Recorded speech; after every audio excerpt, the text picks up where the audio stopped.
আমার বিয়ের 2 বছরের মাথায় আমি কনসেপ্ট করি, কত খুশি ছিলাম মা হব বলে। প্রথম বাচ্চা, হাজবেন্ডও অনেক খুশি ছিল, যা খেতে মন চাইতো সবকিছুই আমার জন্য নিয়ে আসতো। আনতো ঠিকই, কিন্তু আমি খেতে পারতাম না, কারণ শাশুড়ি সবকিছু নিয়ে নিজের ঘরে রেখে দিত। আর পাড়ায় যে সবার কাছে গল্প করতো আমি 1-1.5 কেজি ফল খাই, প্রতিদিন 2টো করে ডিম খাই, 2 গ্লাস করে দুধ খাই, সব আমি একাই খাই, তাদের কোনো কিছুই খেতে দেই না। আর এই কথাগুলো যখন পুরো পাড়ায় রটিয়ে গেল, তখন আমার হাজবেন্ডের কানে এসে পৌঁছালো। তখন আমার হাজবেন্ড লুকিয়ে লুকিয়ে আমার জন্য খাবার কিনে নিয়ে আসতো। আমি যখন বিকেলবেলা একটু ঘুমাতাম, তখন আমার শাশুড়ি আমার রুমে আসতো এবং একটা একটা করে জিনিস উলট পালট করতো এবং জিনিস হাতাতো। তার যে জিনিস ভালো লাগতো, খাবারের জিনিস, সবকিছু হাতে গুজে নিয়ে চলে যেত। আমি 3 বেলা ভাত এবং সাথে একটু শাকসবজি বেশি করে খাওয়ার চেষ্টা করেছি, কারণ ফলমূল আমি 4 মাস হওয়ার পরে আর চোখে দেখিনি। মা শ্বশুর বাড়ির সকল কাজ, ঘর ঝাড়ু দেওয়া, ঘর মোছা, রান্না বান্না করা, কোটা বাছা করা, সবকিছু আমি আমার নিজের হাতে করেছি। এমনকি যখন ধানের সিজন এসেছে, তখন আমি ধান ওড়ানো, ধান গোছানো, ধান সিদ্ধ করা, ধান ভেজানো, সব কাজ নিজের হাতে করেছি। তারপর আবার সেগুলোকে শুকানো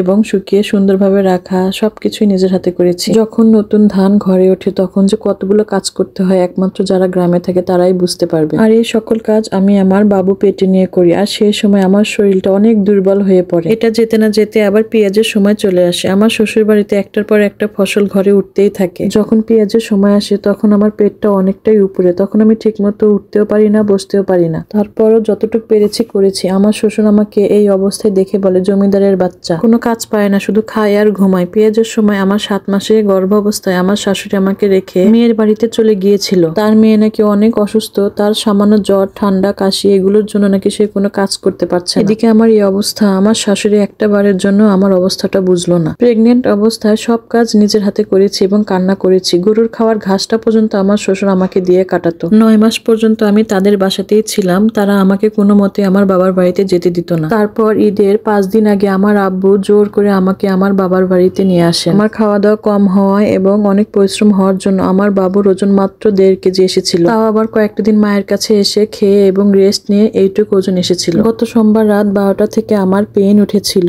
প্রথমে হালকা হালকা পেইন থাকে, তারপর ভোর 4টা থেকে পেইন অনেক বেড়ে যায়। আব্বু জেলা স্বাস্থ্য কেন্দ্রে আমাকে নিয়ে যায় এবং তারপর সেখানে আমার হাজবেন্ড এবং তার মা আসে। তার মা আমাকে কিছুতেই সিজার করতে দিবে না। তার এক কথা, বাচ্চা ছোট, এটা নরমালি হয়ে যাবে। হাসপাতালের নার্সরাও তাই আর জোরাজুরি না করে নরমালি চেষ্টা করতে থাকে। আমার অবস্থা এর মধ্যে অনেক খারাপ হয়ে যায়। পরের দিন দুপুর 2টায় আমার আব্বু যখন সিজার করতে বলে, তখন আমার হাজবেন্ড বলে, মা বলেছে সিজার করলে সে আর কোনো কাজ করতে পারবে না, এজন্য সিজার করা যাবে না, নরমালি চেষ্টা করেন। আমার অবস্থা এরকম হয়ে গিয়েছিল, আমি মনে হয় আর বাঁচবো না। তখন আমার শাশুড়ি মানুষের সাথে আমাকে তুলনা করে, অমুকের 3 দিন পরে নরমাল হয়েছে, তো অমুকের 5 দিন পরে নরমাল হয়েছে, ওরও হবে। ঠিক এরকম করতে করতে আমার বাবুটা আমার পেটের মধ্যে টয়লেট করে দেয়, তারপর মারাও যায়। যখন ব্লাড ভাঙা শুরু হয়, তখন আমাকে সিজারের জন্য ওটিতে নিয়ে যাওয়া হয়। ওটিতে নিয়ে যাওয়ার পরে আমার বাচ্চাটা নরমালে হয়, কিন্তু আমার সাইড সিরে তখন সেলাই করা লাগে। আমি তখনও জানি না আমার বাবুটা আর দুনিয়াতে নেই। বেডে দেওয়ার পরে আমার মা যখন আমাকে বলল, ধৈর্য ধরো, আল্লাহ তোমাকে বাবু আবারও দিবেন, তখন জানলাম আমি আমার মেয়েটা আর নেই। আমার মেয়েটাকে আমি একটা নজরের জন্য দেখতে পারলাম না। তার আগে প্যাকেট করে বাড়িতে পাঠিয়ে দেওয়া হয়েছিল।